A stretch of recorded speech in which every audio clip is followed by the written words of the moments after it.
What I wanted to hop on really quick to talk about today for our mindset is why having values-based goals matters.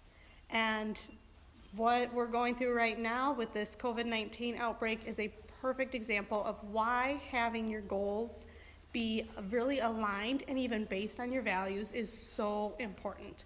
Because when we have a lot of outcome goals that are driving us, then a lot of things are outside of our control. As many of you probably have, if you have competition-related goals, a lot of those goals you might kind of be floundering with right now as those competitions are getting canceled and postponed and pushed back. So when you have those outcomes goals, there are so many outside factors that you have no control of that really might make it impossible for you to achieve those, and then when it becomes not quite so possible for us to achieve our goals, we lose our motivation, we lose our inspiration, and it becomes really difficult for us to get out there and to keep working toward those goals when those competitions are canceled and those things are no longer possible. So when we instead make our goals based on our values, then when things like this happen, we still can find fulfillment. We still can find happiness as we go about and ride. So if you are somebody who earlier this year, when you made all of your goals, made them outcome-based, dependent on competitions, dependent on qualifying for XYZ, dependent on placing this way, dependent even on scoring a 70 in the pen. Whatever those outcome-based goals are, I want you to sit down and kind of think about, okay, why do I ride? And really get deep on this question and answer, why do I ride? Why do I have horses? And from there, and seriously, take some time and essay this out, like write it all down, spend 10 minutes and just fill a page of all of the reasons why you ride.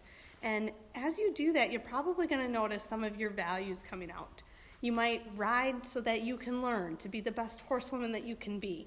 You might ride because of the connection in the relationship with your horse. You might ride because it's time that you get to spend doing things with your family.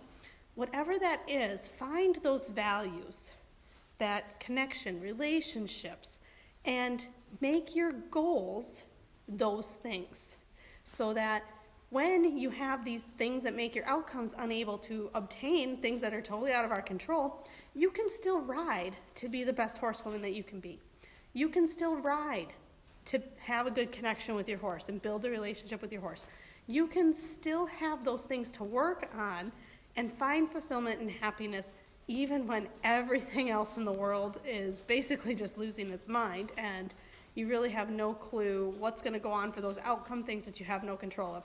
But you do have control over your own values and your behavior and how you act. And that will help you to keep a mindset that no matter what's going on, you're going to be happy spending time with your horse. You're going to be able to enjoy the process. You're going to be able to enjoy the journey as you go along and ride. So I invite all of you as you're going along your day, hopefully everybody, it's nice and sunny here, a little cold, but sunny. I hope that you can get out and you can do some stuff with your horse, that you can take some time for yourself, kind of even shut off the craziness of Facebook, shut off the craziness of the media, to just find the things that you enjoy, find things to be grateful for. Just because we have to be doing social distancing doesn't mean that we need to be social isolating. So pick up the phone and call a friend. Text somebody that you haven't talked to just check in. We can do other things. We can FaceTime each other. We can send funny little videos. We can still find ways to connect with each other, connect with our horse friends, and we definitely can get out to the barn and connect with our horses, even despite all the craziness in the world. So please feel free to comment in the group and kind of share with each other. I will pop in when I can. During the week is absolutely crazy for me, so if you kind of see, wonder where Chevy is, she hasn't posted anything in a while, I apologize, but support each other, reach out, share, and, we'll get through this. Obviously, wash your hands, cover your cough, maintain that 6-foot social distance at all times when you go out in public, and kind of just try to keep a positive attitude with everything that's going on. So thank you so much. Hi, Pat. Nice to see that you're in. It is a mud hole here, too. I don't know if you can see Breezy's legs, but he is mud up above his knees, and I brushed off as much as I could. So it is totally a mud hole here too. Today it was only 18 degrees this morning, so it's a frozen mud hole here. Probably isn't that cold in Texas, but yeah, the weather is not helping either. So thank you so much for tuning in, Pat, and I'll post the replay for this too. And then the other thing I'm going to do is I'm going to post some of the values worksheets and some of that type of stuff. I'll probably do that later tonight. So if you need some help in adjusting and re-goaling from those outcome goals to values-based goals, I'll have some resources in the group for you. Thank you, everybody. Get gritty, go out, enjoy your horses, stay safe out there, and be positive through all of this craziness. I'll talk to y'all later. Thanks.